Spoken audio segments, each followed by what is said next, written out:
você ainda não abriu os dois olhos. E a sua mão já sabe o caminho no escuro, o celular, antes de você existir direito.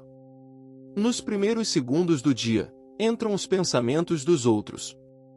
A notificação. A notícia ruim. A vida editada de estranhos. O dia começou.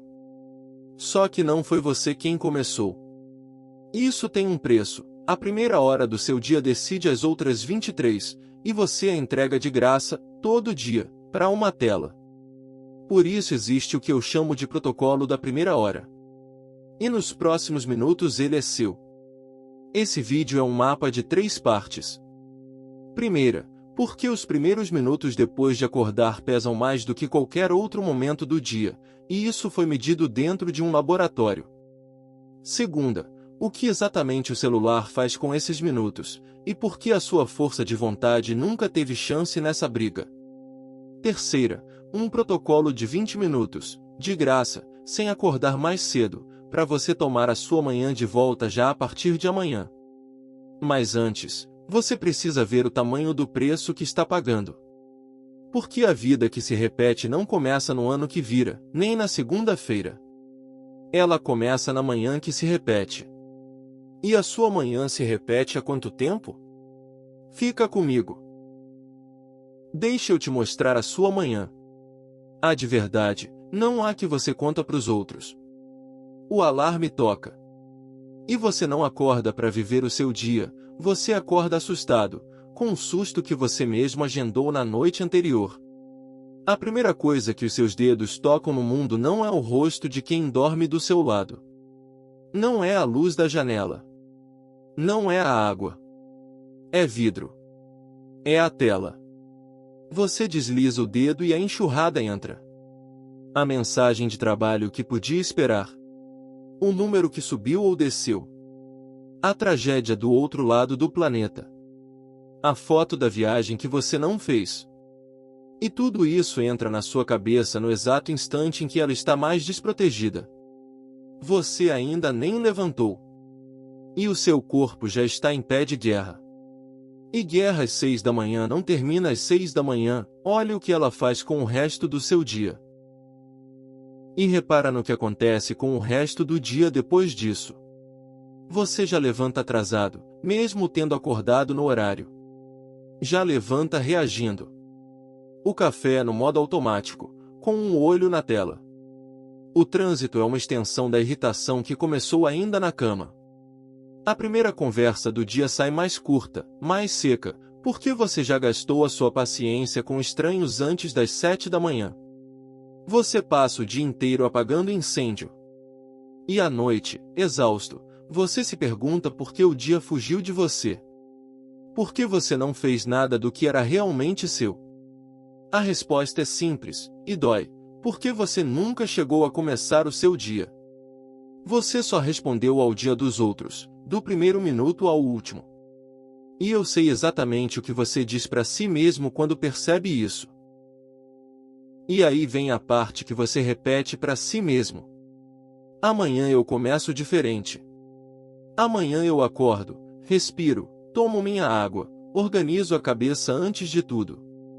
E amanhã chega. O alarme toca. E a sua mão faz de novo o mesmo caminho no escuro. Não porque você é fraco.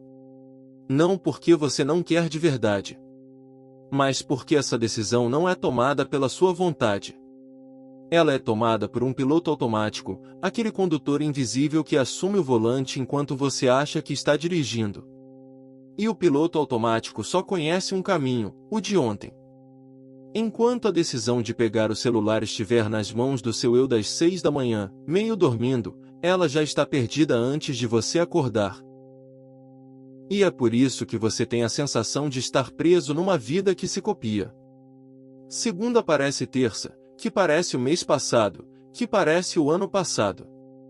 Você troca de meta, troca de promessa, mas não troca de manhã. E amanhã é o molde. O dia inteiro é despejado dentro do formato que os seus primeiros minutos criaram. Se a primeira hora é medo, reação e pressa, as outras 23 vão ser medo, reação e pressa. Agora respira. Porque a partir de agora essa história deixa de ser sobre culpa e passa a ser sobre mecanismo. E o bom do mecanismo é justamente esse: mecanismo não precisa de força de vontade para mudar.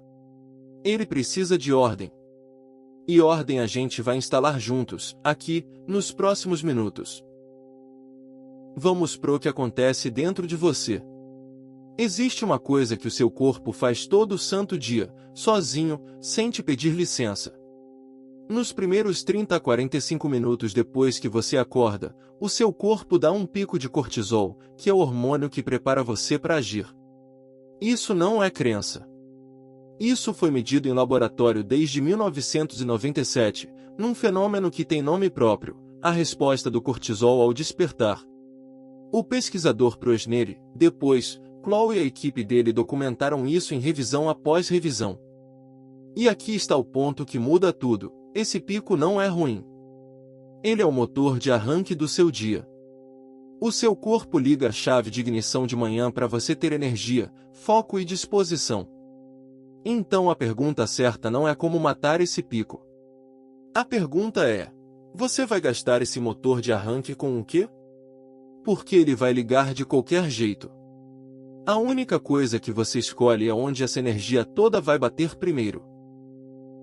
E tem uma segunda coisa acontecendo ao mesmo tempo. Quando você acorda, o seu cérebro não sai do sono e entra no dia como quem aperta um interruptor. Ele atravessa uma ponte. Nos primeiros minutos, ele ainda está num estado de passagem. Os cientistas chamam esse momento de estado hipnopompico, que é a fronteira entre o sono e o estar acordado. Nesse momento predominam ondas cerebrais mais lentas, chamadas TT-alfa. Traduzindo para a vida real, o seu cérebro ainda está na ponte entre o sono e o dia. Ele não está totalmente acordado. Ele está mais mole, mais maleável, mais parecido com o cérebro de quando você era criança e absorvia tudo sem filtrar. E é um estado bonito. É nele que vêm as melhores ideias, as soluções que você não achava na véspera, aquela clareza que só amanhã tem. Só que é um estado sem porteiro.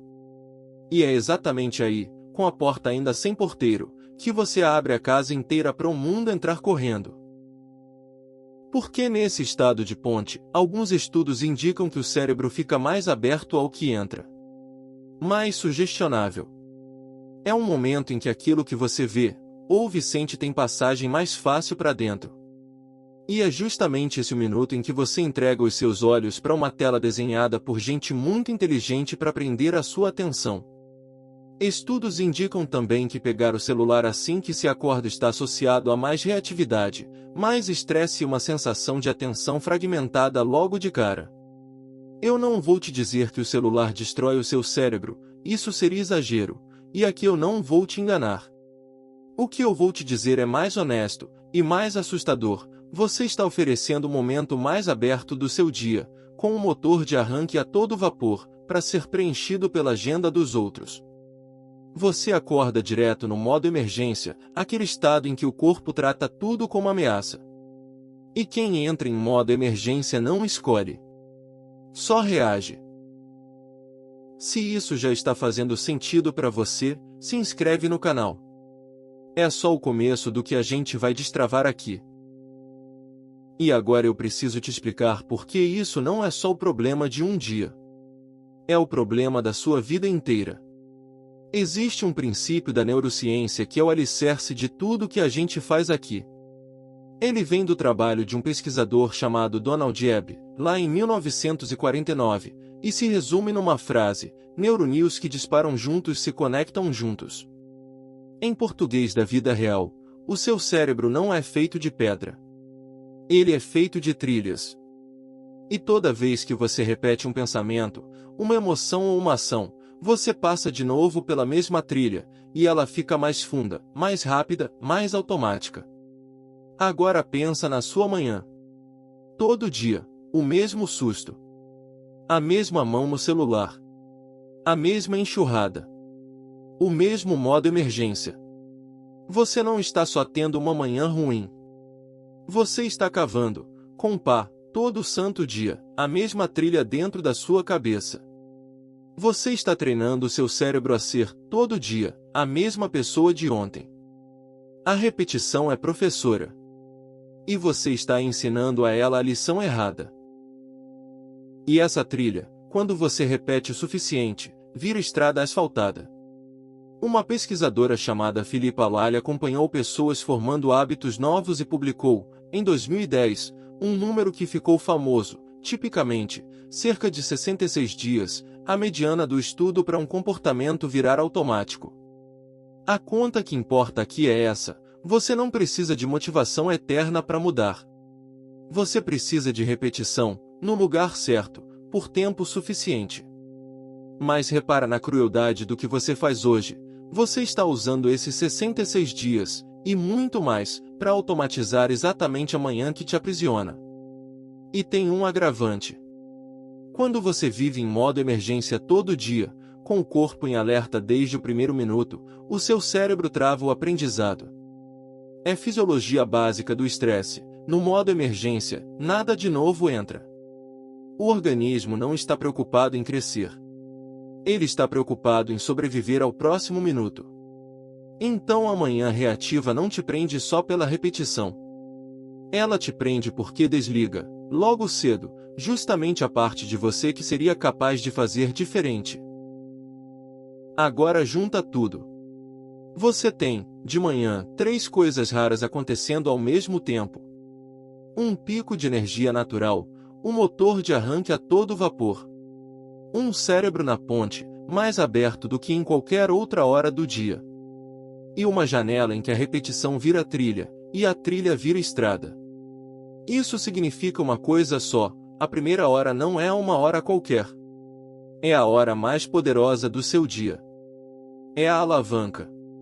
E hoje você entrega essa alavanca, inteira, para quem quer vender alguma coisa para você. Mas escuta a boa notícia, porque ela é enorme: a alavanca não é do celular. Ela é sua. Ela só está solta, sem ninguém segurando, e a primeira mão que chega, a do mundo, pega. A partir de agora a gente vai fazer uma coisa só: chegar antes. Colocar a sua mão nessa alavanca antes do mundo colocar a dele.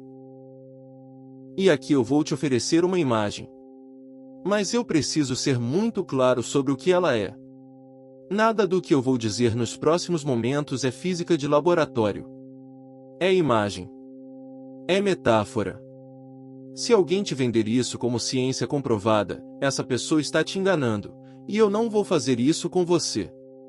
Pensa comigo, como se fosse assim: quando você acorda, o seu dia ainda não aconteceu.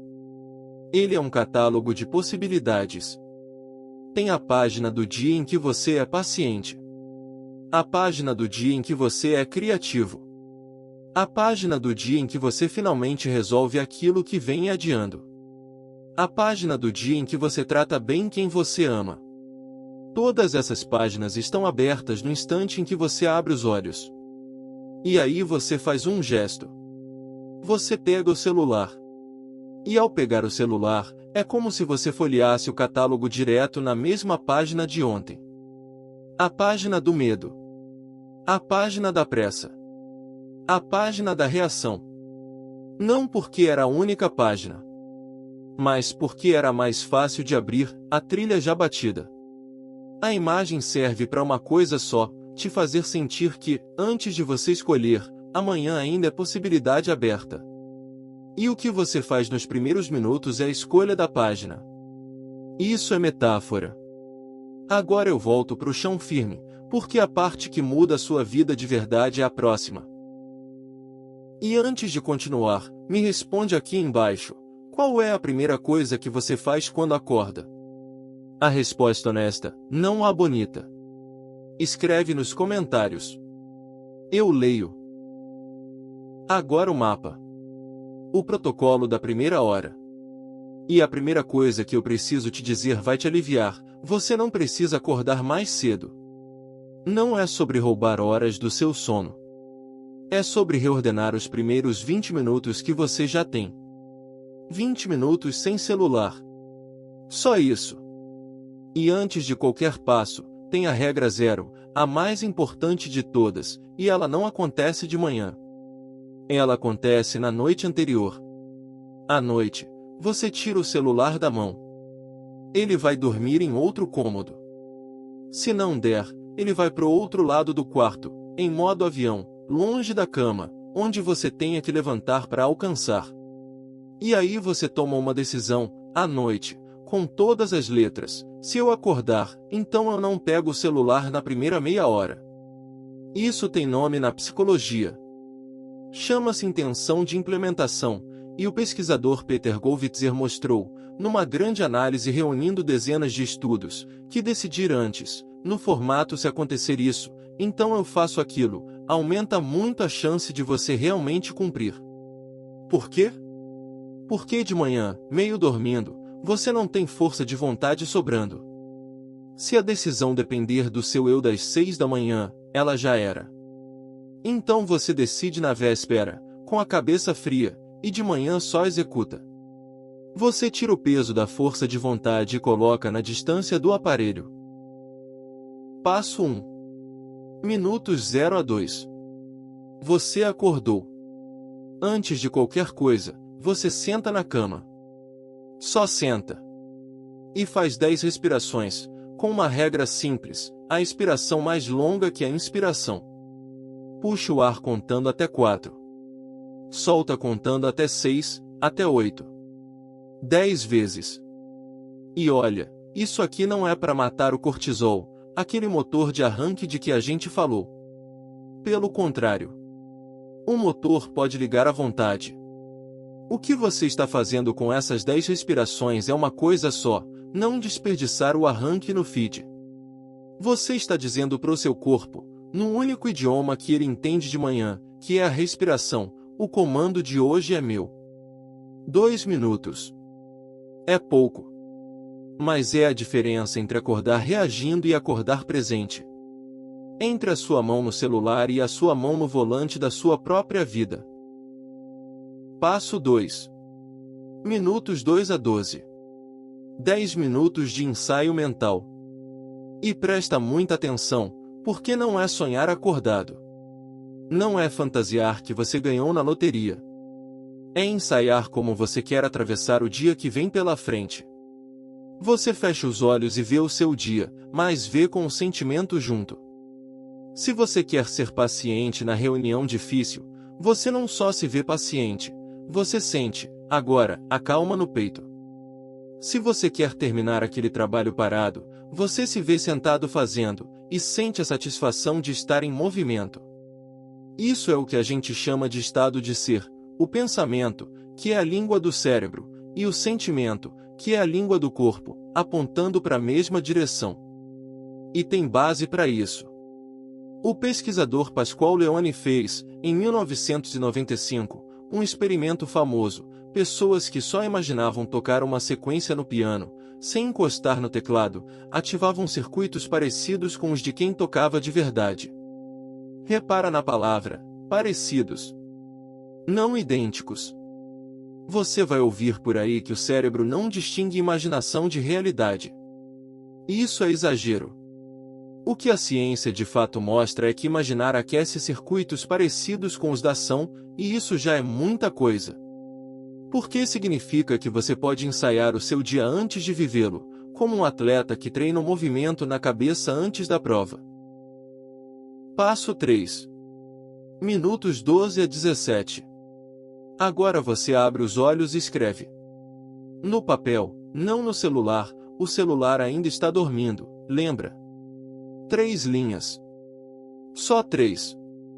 A primeira linha responde uma pergunta: quem eu escolho ser hoje? Não o que eu tenho para fazer. Quem eu escolho ser? Paciente. Corajoso. Presente. Uma palavra, 2. A segunda linha: qual é a primeira ação concreta que prova essa escolha? Uma coisa pequena, específica, que você consegue fazer nas próximas horas. A terceira linha é a mais poderosa, e é aquela mesma estrutura da regra 0. Se acontecer tal coisa hoje, então eu faço tal outra. Se a reunião esquentar, então eu respiro antes de responder. Se bater a vontade de largar tudo, Então eu faço só os próximos 5 minutos e paro para reavaliar. Você está antecipando o tropeço e já deixando a resposta pronta. Assim, quando o dia apertar, e ele vai apertar, você não vai ter que decidir no susto, no modo emergência. A decisão já vai estar no papel, tomada por você, na sua melhor versão, de manhã cedo. Passo 4. Minutos 17 a 20. Só agora o dia físico começa. Você bebe um copo de água, o seu corpo passou horas sem beber, e a primeira coisa que ele pede é isso. Se der, você abre a janela ou põe o corpo na luz natural, porque a luz da manhã ajuda a acertar o relógio interno do seu corpo. E aí sim, o café, o banho, o movimento. E o celular? O celular idealmente só depois da sua primeira hora inteira. Mas se isso ainda for muito para você agora, faz o mínimo, o celular só depois desses 20 minutos. Nunca antes. 20 minutos sem tela. Esse é o protocolo inteiro. Regra 0 na véspera, com o celular longe. 2 minutos de respiração. 10 minutos de ensaio. 5 minutos no papel. E só então o mundo. Não é acordar mais cedo. É só trocar a ordem. Primeiro você. Depois o resto. Se você quer fazer isso direito, do jeito completo, eu montei um método no e-book chamado Protocolo das 7 Manhãs. O vídeo te deu o mecanismo. O e-book te dá o método, 7 dias, um upgrade por manhã, para você não instalar tudo de uma vez e desistir no terceiro dia. Cada manhã com o exercício guiado, o plano do dia passo a passo, o que observar em você, e todas as referências científicas com o nível de evidência de cada uma, porque aqui você tem o direito de conferir o que é fato consolidado e o que é apenas indício. Foi feito para quem entendeu que o problema nunca foi preguiça, e cansou de entregar a própria manhã de graça. O link está na descrição e também no comentário fixado aqui embaixo. Agora eu quero que você saia daqui com uma coisa muito clara. Você nunca foi uma pessoa sem disciplina. Você é uma pessoa que, todo dia, entregava a alavanca mais poderosa do seu dia antes mesmo de acordar para usá-la. Você não estava perdendo amanhã por fraqueza. Você estava perdendo porque ninguém nunca tinha te mostrado que aqueles primeiros minutos eram o jogo inteiro. Agora você sabe. E saber muda o gesto. Amanhã, quando você acordar e a sua mão for procurar o vidro no escuro por puro costume, uma parte de você vai lembrar, essa hora é minha. É a única do dia que ninguém disputa comigo, se eu não abrir a porta. O trabalho vai te querer. As pessoas vão te querer. As notícias vão estar lá, e vão continuar lá 20 minutos depois, exatamente iguais. A primeira hora é o único pedaço do seu dia que o mundo só invade se você deixar. E, a partir de amanhã, você não deixa. Então faz assim. Hoje à noite, antes de dormir, a regra 0, o celular longe da cama, e a decisão já tomada. Amanhã de manhã, os 20 minutos, respira, ensaia, escreve, e só depois o mundo. Um dia. Só amanhã, para começar. E salva esse vídeo. Amanhã de manhã, na hora em que a sua mão for procurar a tela, ele vai valer muito mais do que vale agora. Salva, e assiste de novo antes de dormir hoje, para chegar amanhã com o protocolo fresco na cabeça. Este conteúdo é educativo e não substitui avaliação, diagnóstico ou tratamento por um profissional de saúde qualificado. Não interrompa acompanhamento médico, psicológico ou psiquiátrico com base nele. Neurociência, evidência e prática. Até o próximo.